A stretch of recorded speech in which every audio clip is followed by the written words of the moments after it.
నీకు ఒక తమ్ముడు ఉంటే బాగుంటుందని నాకు అనిపిస్తుంది అన్నాడని. అంటే దాని అర్థం ఏంటండి? అంటే పెళ్లి చేసుకోవాలని. సరే, ఆ మాట అన్న తర్వాత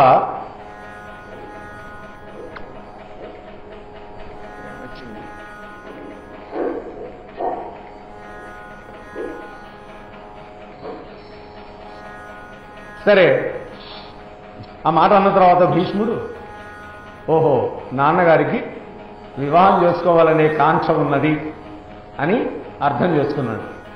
అర్థం చేసుకొని వెంటనే నాన్నగారి రథ సారథిని పట్టుకున్నాడు. పట్టుకొని అసలు ఏం జరిగింది, మీరు ఎక్కడికి వెళ్ళారు, మా నాన్నగారు మనస్సుని ఎవరైనా గ్రహించిన కన్య ఉన్నదా అని వివరాలని అడిగితే వాడు విషయం చెప్పాడు. ఇంకా వెంటనే ఈ గంగాపుత్రుడు బయలుదేరి ఆ యొక్క దాశరాజు దగ్గరికి వెళ్ళాడు. దాశరాజు వెళ్ళిపోయిన తర్వాత మా నాన్నగారికి మీ అమ్మాయిని మీరు వధువుగా ఇవ్వాలి, ఆమెని మా పినతల్లిగా నేను పూజించుకుంటాను, మాకు ఆ భాగ్యం కలిగించండి అని అడిగాడు. ఆయన నిజమేనో నేను సమ్మతించిన మాట మీ నాన్నగారికి కూడా చెప్పాను, కానీ మీ నాన్నగారు నేను అడిగిన దానికి ఏ మాట జవాబు చెప్పకుండా వెళ్ళిపోయినాడు, ఏం మాట అడిగారు మీరు అని అడిగాడు. మా అమ్మాయికి పుట్టేవాడే రాజు కావాలి అని నేను అడిగాను, ఆయన సమ్మతించలేదు అన్నాడు. ఇంతే కదా, అట్లాగైతే నాకు రాజ్యం అక్కర్లేదు, మా పినతల్లికి పుట్టేటువంటి బిడ్డకే రాజ్యం దఖలుపరుస్తాను, నాకేం అభ్యంతరం లేదన్నాడు. బాగానే ఉన్నాయా, నువ్వు మంచివాడివే, ధర్మాత్ముడివే, రేపు నీకు పెళ్ళై పిల్లలు పుడతారు, వాళ్ళు ఊరుకుంటారా? నీ పిల్లలంత పరాక్రమవంతులు నా మనవాళ్ళు కాకపోతే వాళ్ళు రాజ్యం పరిపాలించే అవకాశం ఉండదు, కాబట్టి నాకు సమ్మతం లేదన్నాడు. అప్పుడు ఆయన ఒక ప్రతిజ్ఞ చేశాడు భీష్ముల వారు. ఓ ఋషిగణములారా, అంతరిక్ష విహార శక్తి సంపన్నులైన ప్రాణులారా, ఈ సమయంలో నిశ్చయాత్మక బుద్ధితోటి నేను చేసే సత్య ప్రతిజ్ఞను ఆలకించండి. పితృహిత బుద్ధితో సర్వభూమీశ సమక్షంలో ఈ ప్రతిజ్ఞ చేస్తున్నాను. ఇంతకు పూర్వక్షణంలో రాజ్యం మీద నాకుండే అధికారం వదిలివేస్తున్నాను. ఇప్పుడు సంతాన వాంఛ కూడా వదిలిపెట్టేస్తున్నాను. అద్యప్రభృతి అంటే ఈ క్షణం నుంచి నేను బ్రహ్మచర్య వ్రతం స్వీకరిస్తున్నాను. పుత్రరహితున్నైనా నాకు అక్షయ లోకాలు ప్రాప్తిస్తాయి. జన్మించింది ఆదిగా నేనెప్పుడూ అసత్యం ఆడలేదు. ఆ దీక్షతోనే ఇది చెబుతున్నాను. రాజ్య స్త్రీ భోగాలని ఈ క్షణం నుండే పరిత్యజిస్తున్నాను అన్నాడు. ఈ మాట పట్టుకున్నటువంటి కొంతమంది కోహనావాదులు అద్యప్రభృతి అన్నాడు కదా, ఇవాళ నుంచి అన్నాడు కదా, బ్రహ్మచర్యం అనేది ఇంతకు ముందే ఆయనకు పెళ్ళయిందేమో అని వాదనలు బయలుదేశారు. ఉత్తి మాట. ఎక్కడ భారతంలో ఆయనకు భార్యలు ఉన్నట్టు ఎక్కడ రాయలేదు వ్యాసుడు. ఏ పురాణాల్లో కూడా రాయలేదని పెద్దలు వ్యాఖ్యానించగా నేను విన్నా. సామవేదం షణ్ముఖ శర్మ గారు మహాభారతం ప్రవచనం చేశారు. దాంట్లో అంతరార్థాలు కూడా అద్భుతంగా చెప్పారు. యూట్యూబ్లో ఉంది, మీరు ఎవరికైనా ఆసక్తి ఉంటే చూడండి. రోజుకు 2 గంటల చొప్పున 18 రోజులు 27 రోజులు చెప్పారు వారు. అలాగే 54 రోజుల పాటు బ్రహ్మశ్రీ వద్దిపర్తి పద్మాకర్ గారు గుంటూరులో శారదా మందిరంలో చెప్పారు. అవి కూడా యూట్యూబ్లో ఉన్నాయి. వాళ్ళందరికీ స్మార్ట్ ఫోన్లు ఉన్నాయి. ఆసక్తి సమయం ఉన్నవాళ్ళు చక్కగా అవకాశం వినియోగించుకోండి అని ఎప్పుడైతే అన్నాడో దాశరాజు సంతోషపడి తన కుమార్తెని ఒప్పగించాడు. భీష్ముడు రథం మీద ఆమెను తీసుకొచ్చి ఒక శుభముహూర్తంలో తండ్రికి ఇచ్చి వివాహం జరిపించాడు. అలా వాళ్ళ వైవాహిక జీవితం యొక్క ఫలితంగా 2 పిల్లలు పుట్టారు. చిత్రాంగదుడు, విచిత్ర వీర్యుడు, వీళ్ళిద్దరు పుట్టారు. ఈ చిత్రాంగదుడు వీడికి యుద్ధ వ్యామోహం. ఒకానొక సందర్భంలో అదే పేరు కలిగినటువంటి ఒక గంధర్వుడు వచ్చాడు. నీ పేరదే, నా పేరదే, కాబట్టి ఇద్దరిలో ఒకడికే ఉండాలి ఆ పేరు. నువ్వు నీ పేరు త్యజిస్తే నిన్ను విడిచిపెట్టి వెళ్ళిపోతా, లేదా మన ఇద్దరం యుద్ధం చేద్దాం, ఎవడో ఒకడే మిగలాలి, ఆ మిగిలిన వాడికి ఆ పేరు ఉండాలి అన్నాడు. వాళ్ళిద్దరు కూడా 3 సంవత్సరాల పాటు ఘోరమైనటువంటి యుద్ధం చేశారు. ఆ యుద్ధంలో ఈ యొక్క మొదటివాడు చిత్రాంగదుడు మరణించాడు. ఇక మిగిలిందెవరు? విచిత్ర వీర్యుడు. ఈ విచిత్ర వీర్యుడు భోగలాలసుడు అయిపోయినాడు. వీడికి మందు మగువ రాజ్యాధికారం ఉంది. దాంతో వీడి ఈ విధంగా ఉన్నాడు. ఒకనాడు సత్యవతీదేవి భీష్ముడిని పిలిచి, నాయన మీ తమ్ముడికి వివాహం చేయాలి, కాశీరాజుకి అందగత్తలేనటువంటి 3 కుమార్తెలు ఉన్నారని నాకు వర్తమానం అందింది, వాళ్ళకి స్వయంవర కూడా ప్రకటించారని వేగుల ద్వారా తెలిసింది, కాబట్టి నువ్వు వెళ్ళి ఆ 3 అమ్మాయిల్ని తెచ్చి మీ తమ్ముడికి ఇచ్చి పెళ్లి చేయమన్నాడు. సరే ఆయన బయలుదేరి వెళ్ళాడు. వెళ్ళి ఆ స్వయంవరంలోకి ఈయన ప్రవేశించగానే అక్కడ గుసగుసలు ఆడుకుంటున్నారు. వీళ్ళకి పిలిపే లేదు ఈ దేశం వాళ్ళకి, ఎందుకంటే కాశీరాజ్యంతో వీళ్ళకి పడదు, అందుకని వాళ్ళు వీళ్ళ పిలవల. సరే ఈ భీష్ముడు ఘోరమైన ప్రతిజ్ఞ చేశాడని అందరికీ తెలిసిందే కదా. అటువంటి వాడు చదువునమ్మా అని స్వయంవరంలోకి వచ్చాడు, ఏమైనా పెళ్లి చేసుకుంటాడా మళ్ళీ అని ఎగతాళిగా మాట్లాడుకుంటున్నారు. ఈయన వెళ్ళాడు. వెళ్ళి అక్కడ దృఢంగా నిలబడి ఒక మాట చెప్పాడు, ఇదిగో ఈ కాశీరాజు యొక్క 3 కుమార్తెలని మా తమ్ముడైనటువంటి విచిత్ర వీరుడి కోసం తీసుకువెళ్తున్నాను, ఎవరైనా నిరోధించే వాళ్ళు ఉంటే రాండి అని సవాలు విసిరాడు. అక్కడ యుద్ధం జరిగింది. ఆ యుద్ధంలో అందరూ తోక ముడిచారు. వాళ్ళలో సాయువుడు అనేటువంటి వాడు ఉన్నాడు.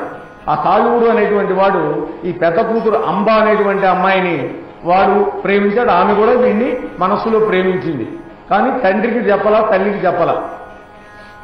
సరే ఈయన రథం ఎక్కించుకున్నాడు. రథం ఎక్కించుకున్నప్పుడైనా కనీసం నేను ఈ సాయువుడిని వరించానని చెప్పాలి, చెప్పల. ఇక మౌనంగా ఉండిపోయింది. ఈయన రథం తీసుకొని వచ్చేశాడు అమ్మ దగ్గరికి. అమ్మ 3 అమ్మాయిల్ని తెచ్చాను, మరి వీళ్ళకి తమ్ముడితో పెళ్లి చేయాలి అనగానే వెంటనే అంబ అప్పుడు కొండబద్దలు కొట్టింది. భీష్మ, నేను సాయుడు అనేటువంటి వాడిని వరించాలి, కానీ నువ్వు తీసుకొచ్చావు బలవంతంగా నన్ను అన్నప్పుడు ఆయన మరి ముందే ఎందుకు చెప్పలేదన్నాడు. మాట్లాడాలి అప్పుడు కూడా. అట్లయితే ఆయన అన్నాడు, అమ్మా వేరే వాడిని మనస్సులో పెట్టుకున్నటువంటి స్త్రీని ఇంకొకటికి ఇచ్చి పెళ్లి చేయడం ధర్మం కాదు, కాబట్టి నిన్ను సగౌరవంగా వృద్ధ బ్రాహ్మణులను ఇచ్చి చీరా చారలు పెట్టి పంపిస్తాను అని చెప్పి ఆ సాళువుడి దగ్గరికి పంపించాడు. ఆమె వెళ్ళిపోయింది. వెళ్ళిపోతే సాళువుడు అన్నాడు, భీష్ముడు నన్ను ఓడించి తీసుకువెళ్ళాడు నిన్ను, ఇప్పుడు కనుక నేను నిన్ను చేపడితే ఏదైనా మన ఇద్దరికీ కనుక కలహం వస్తే, తగాదా వస్తే నువ్వు నన్ను అంటావు భీష్ముడి చేతిలో ఓడిపోయావు కదా అని. కాబట్టి నాకు ఇష్టం లేదు, నేను నిన్ను పెళ్లి చేసుకోను, నీ ఇష్టం. ఆమె కాళ్ళ వేళ పడింది, ఏం పడినా కూడా కనికరించలేదు, వెళ్ళిపోమన్నా. నేను క్షత్రియుణ్ణి, నన్ను ఎవరు ఓడించారో వాళ్ళు తీసుకెళ్లారు కన్నిని, వాళ్ళదే బాధ్యత, ఇక నీది, అంతేగాని నాకే సంబంధం లేదు. సరే ఆమె నెమ్మదిగా బయలుదేరింది. బయలుదేరి అడవిలోకి వెళ్ళింది. అడవిలోకి వెళ్ళి అక్కడ ఋషులు తపస్సు చేసుకుంటూ ఉంటే వాళ్ళ దగ్గరికి వెళ్ళింది. వాళ్ళు అమ్మాయికి నచ్చ చెప్పారు, అమ్మా ఇది ధర్మం కాదు నీకు, నువ్వు మీ నాన్నగారి ఇంటికి వెళ్ళిపో, జరిగింది చెప్పు, మీ నాన్నగారు నిన్ను ఆదరిస్తాడు, అంతే తప్ప నువ్వు ఇలా అడవిలోకి వచ్చి నేను తపస్సు చేస్తాను ఇవన్నీ అంటాం మర్యాద కాదు అన్నారు వాళ్ళు. చక్కగా చెప్పారు వాళ్ళు. ఇంకొక మాట కూడా చెప్పారు, అమ్మా స్త్రీ ఎప్పుడైనా బాల్యంలో ఆ తల్లిదండ్రుల దగ్గరే పెరగాలి, యవ్వనం సంప్రాప్తి ఇచ్చిన తర్వాత భర్త దగ్గర ఉండాలి, వార్ధక్యం వచ్చిన తర్వాత పుత్రుల యొక్క అదుపాజ్ఞంలో ఉండాలి తప్ప స్త్రీకి ఏనాడు విడిగా స్వాతంత్ర్యంగా ప్రవర్తించే హక్కు లేదు అని మన యొక్క ధర్మశాస్త్రంలో. కాకపోతే మన వాళ్ళు ఆ చివరి వాక్యం పట్టుకొని నా స్త్రీ స్వాతంత్ర్యం అర్హతి అది తీసుకుంటున్నారు. మొదటి 3 విడిచిపెట్టేసాం, కాబట్టి అది కాదు. అలా చెప్పినా కూడా ఆమె వెళ్ళలేదు. అప్పుడు అంబన్నది, ఓ సత్పురుషులారా, నేను పితృగృహానికి వెళ్ళడం అసంభవం, ఈ స్థితిలో నేను మరలి వెళ్ళినా నాకు అక్కడ అవమానమే స్వాగతం పలుకుతుంది, కాబట్టి మీ అందరి సంరక్షణలో నేను ఇక్కడ తపోదీక్ష తీసుకొని తపస్సు చేస్తాను అనగానే అక్కడ ఆమె యొక్క మాతామహుడు ఉన్నాడు. అంటే వాళ్ళ అమ్మాయి గారి నాన్న. ఆయన పేరు హోత్రవాహనుడు. ఆయన రాజర్షి. ఆయన వచ్చాడు అక్కడికి. వచ్చి, అమ్మా, నీవు ఒకళ్ళని ఆశ్రయిస్తే నీ పని అవుతున్నాను. ప్రళయకాలాగ్ని సదృశుడైనటువంటి వాడు 27 సార్లు దాడి చేసి క్షత్రియ కులాన్ని నిర్మూలనం చేసినటువంటి వాడు, అస్త్రశస్త్రాలని తెలిసినటువంటి వాడు, ఆ భీష్ముడికి కూడా గురువైనటువంటి వాడు ఉన్నాడమ్మా. భృగువంశ సజ్జాతుడు, ఋషీకుడి యొక్క మనవడు, జమదగ్ని యొక్క కొడుకు పరశురాముడు. ఆయన్ని ఆశ్రయించు అన్నారు. ఇంతలోకే అక్కడికి ఒక దూత వచ్చాడు. ఆయన పేరు అకృతవర్ణుడు. ఆయన వచ్చి అందరికీ నమస్కారం చేసి, రేపు పరశురాముల వారు ఈ ఆశ్రమానికి విచ్చేస్తున్నారు అని చెప్పారు. సరే, ఆ రాత్రి గడిచింది. మరుసటి రోజు పరశురామ ప్రభు అక్కడికి విచ్చేశాడు. ఆయనకి ఈ విషయం అంతా చెప్పింది. సరే, వెంటనే ఆమెని వెంట పెట్టుకొని ఆయన గంగా తీరానికి హస్తినాపురం దగ్గరికి వచ్చి భీష్ముడికి కబురు పెట్టాడు, మీ గురువు గారు వచ్చాడు అని. వెంటనే ఆయన బ్రాహ్మణులని మంత్రులని వెంట పెట్టుకొని ముందు ఒక గోవును పెట్టుకొని వచ్చాటండి. చూడండి ఎంత అద్భుతమైన, గురువు దగ్గరికి వచ్చేటప్పుడు ఎలా రావాలో చెప్తున్నాడు. ఆవును ముందు పెట్టుకున్నారు, బ్రాహ్మణులను వెంట పెట్టుకున్నాడు, చక్కగా కానుకలన్నీ తీసుకున్నాడు. గురువు గారికి వచ్చాడు.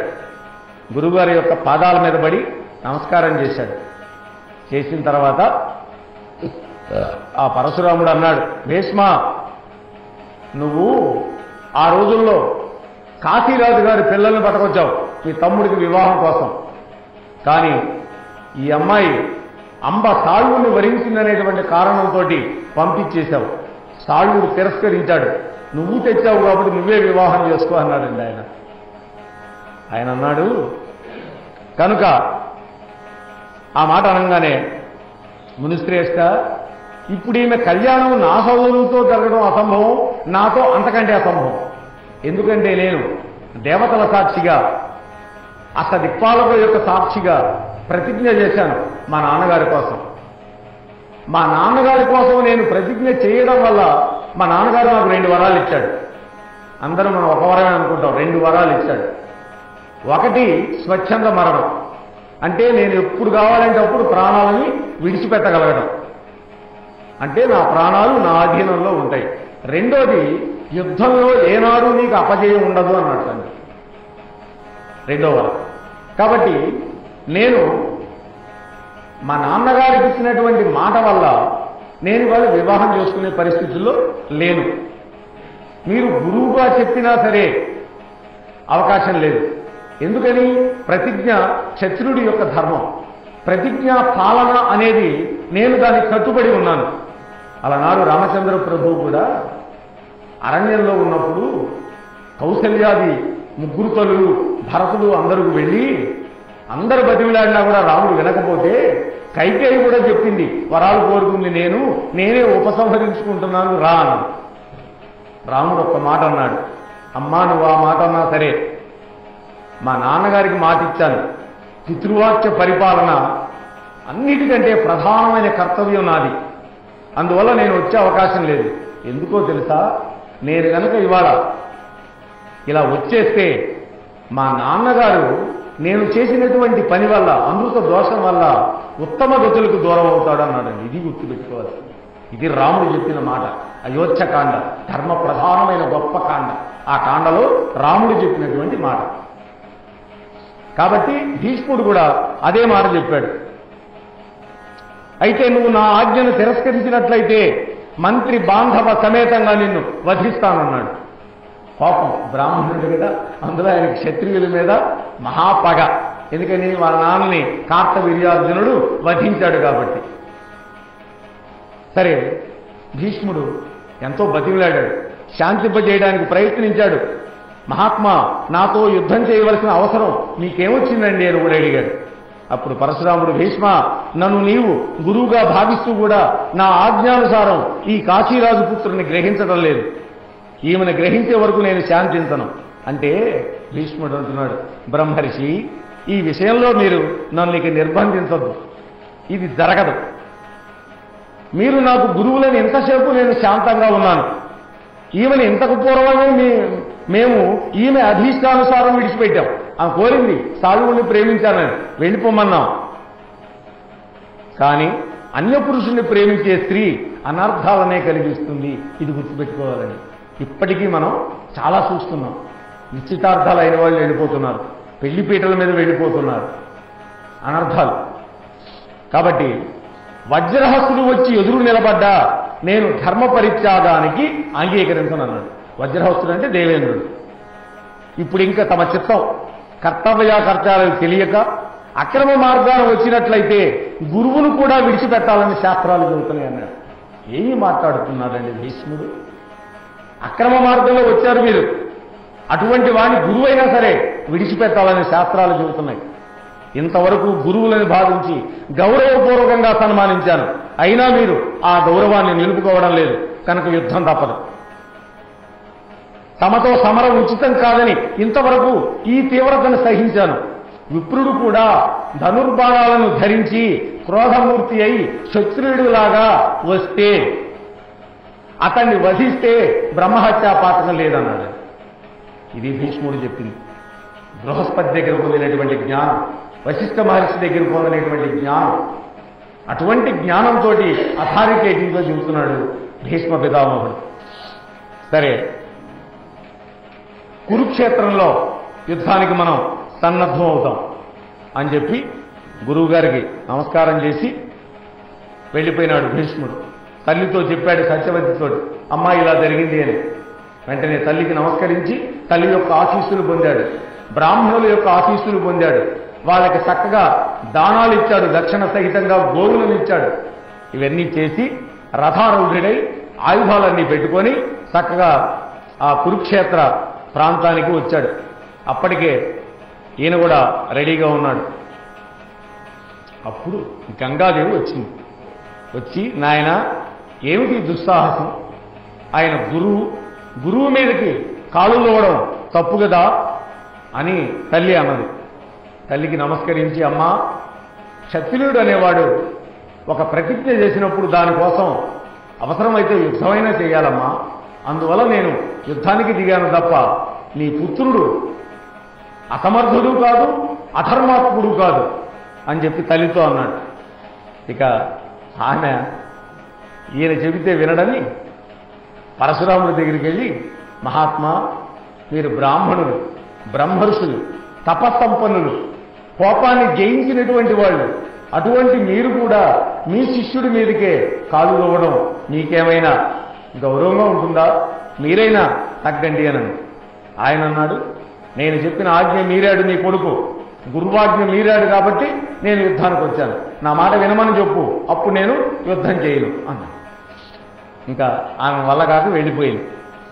సరే, వెంటనే భీష్ముడు రథం దిగాడు. చూడండి ఆయన మర్యాద. దిగి కవచాన్ని పక్కన పెట్టాడు, ఆయుధాలను పక్కన పెట్టాడు, పాదరక్షలను పక్కన పెట్టాడు. పాదచారి అయి గురువు దగ్గరికి వచ్చి, గురువు నేల మీదే ఉన్నాడు, ఈయన రథంలో వచ్చాడు. గురువుగారి యొక్క పాదాలకి నమస్కారం చేశాడు.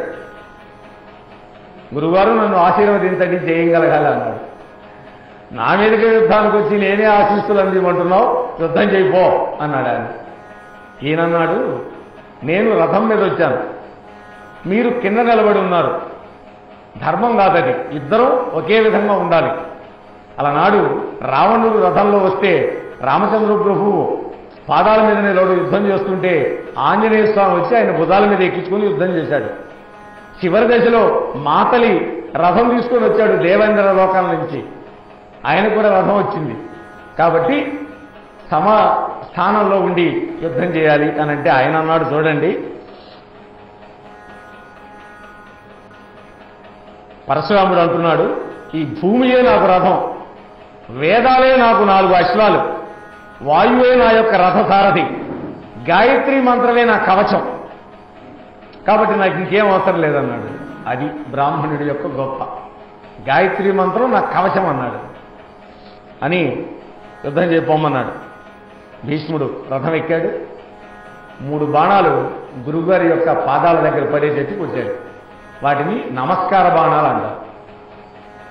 అలాగే ముందుగానే ఆయనతో మాట్లాడాడు కాబట్టి కుశల బాణాలు అక్కర్లేదు, ఇక్కడ నమస్కార బాణాలు వేశాడు. రెండోది, గురువు గారు ముందు బాణం వేసిన తర్వాత కానీ వేయకూడదు శిష్యుడు. ద్రోణుడు కూడా అర్జునుడికి చెప్పాడు, ఎప్పుడైనా నాతో యుద్ధం నీకు సంప్రాప్తిస్తే ముందు నేను కొట్టాక నువ్వు కొట్టాలన్నాడు. అర్జునుడు పాటించాడు. అటువంటి ధర్మాత్ములు వాళ్ళు. సరే, ధర్మబద్ధంగా యుద్ధం చేయపోమన్నాడు. ఆ విధంగా వాళ్ళిద్దరికీ 22 రోజుల యుద్ధం జరిగిందండి. యుద్ధాలను ఎక్కువ వర్ణించకూడదని పెద్దల వాక్కు. అందువల్ల 22 రోజుల యుద్ధం జరిగింది. ఫలితం తేలలేదండి. 22వ రాత్రి, ఆ రోజుల్లో పగలే యుద్ధం అండి. సాయంత్రం 6 గంటలకల్లా విరామం, మళ్ళీ మరుసటి రోజు ఉదయం, సూర్యోదయం తర్వాత. ఆయన వెళ్ళి పడుకొని ఆలోచిస్తూ ఉన్నాడు. ఏమిటి 22 రోజులైంది, యుద్ధం యొక్క ఫలితం తేలడం లేదు అని పితృదేవతలకి, రాజఋషులకి, అలాగే భూతగణములకి నమస్కరించి ఆలోచిస్తూ ఉండగా 8 మంది అద్భుతమైనటువంటి మెరుపుల కాంతితోటి ఆయన ముందు సాక్షాత్కరించారండి. సాక్షాత్కరించి, గాంగేయ, నువ్వు మా అంశతో పుట్టినటువంటి వాడివి. మేము అష్టవసువులం. వసువులు అంటే ప్రాణస్థానంలో ఉంటారు వాళ్ళు. మేము అష్టవసువులం. నీవు జయించాలి అంటే మాకు మాత్రమే తెలిసినటువంటి అస్త్రం ఉన్నది ఒకటి, ప్రస్వాపనాస్త్రము, దాని పేరు. అది నీకు ఇస్తాం. అది నీ గురువు గారికి తెలియదు. అయితే నీకు ఒక అనుమానం రావచ్చు, ఈ అస్త్రాన్ని ప్రయోగిస్తే నా గురువు గారి ప్రాణం పోతుందేమోనని. భయం వద్దు, అది ప్రాణం తీయదు, కేవలం నిద్రపుచ్చుతుంది. నిద్రపోయినవాడు, ప్రాణాలు విడిచిపెట్టినవాడు ఒకటే. అందువల్ల నీకు దోషం రాదు. ఈ అస్త్రాన్ని ఇస్తున్నామని ఆ అస్త్రం యొక్క మంత్రము, దాని ఉపసంహారం చక్కగా ఆయనకు బోధించి వాళ్ళు వెళ్ళిపోయినారు. తెల్లవారింది. ఈయన లేచాడు. యుద్ధం మొదలైంది. బ్రహ్మాస్త్రం వేశాడు గురువు గారు. ఈయన బ్రహ్మాస్త్రం వేశాడు. 2 బ్రహ్మాస్త్రాలు విజృంభించినాయి. లోకాలన్నీ తల్లడిల్లిపోతూ ఉన్నాయి. ఆ సమయంలో ఈయన బాణం తొడిగి విల్లుకి దానికి ఈ ప్రస్వాపనాస్త్రం యొక్క మంత్రాన్ని అనుసంధానం చేసే సమయంలో భీష్మ, ఆగు ఆగు ఆగు అనే మాటలు వినపడ్డాయి. అయినా ఆగకుండా మొదలుపెట్టాడు. వెంటనే నారదుడు ఎక్కడికి వచ్చాడు. నారదుడు ఎక్కడికి వస్తే అక్కడ శుభం జరుగుతుందండి. మహాజ్ఞాని. మనకి భాగవతం వచ్చినా, రామాయణం వచ్చినా నారదుడు దయ వల్లే వచ్చినాయి. నారద భక్తి సూత్రాలు. అటువంటి వాడు నారదుడు. నారం దదాతి ఇది నారద. అటువంటి నారదుడు వచ్చి, నాయన ఇటు చూడు నాయన, గగనంలోకి 3 కోట్ల దేవతలందరూ కూడా చూస్తూ ఉన్నారు. అందరూ కూడా చాలా సంభ్రమాశ్చర్యాలతోటి నీవు చేసే పనిని చూస్తున్నారు. నువ్వు వేసే అస్త్రం వల్ల నీ గురువు గారికి అవమానం జరిగితే మంచిది కాదు నీకు. అందువల్ల నువ్వు విరమించు అన్నారు. వెంటనే బ్రహ్మాస్త్రాన్ని గురువుగారు విరమించాడు. ఈయన కూడా బ్రహ్మాస్త్రాన్ని విరమించాడు. అప్పుడు దేవతలందరూ కూడా అక్కడికి వచ్చి యుద్ధం ఆపండి ఆపండి అంటున్నారు. వాళ్ళు ఆపటంలో యుద్ధం మళ్ళీ శరసంధానం చేస్తూనే ఉన్నారు. అప్పుడు ఋషికుడు, అలాగే జమదగ్ని, పరశురాముడికి తండ్రి తాత, వాళ్ళిద్దరూ వచ్చారు. నాయన, క్షాత్రధర్మాన్ని ఇంకా విడిచిపెట్టవయ్యా. నువ్వు ఎప్పుడో ప్రతిజ్ఞ చేసావు, అయిపోయింది. నువ్వు హాయిగా మహేంద్రగిరి పర్వతంలో తపస్సు చేసుకుంటూ ఉంటున్నావు.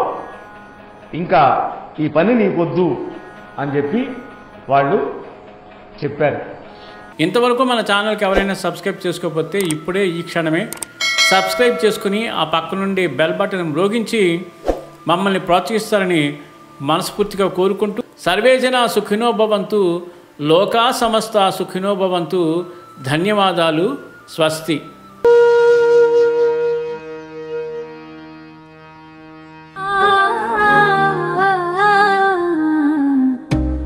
వాహనం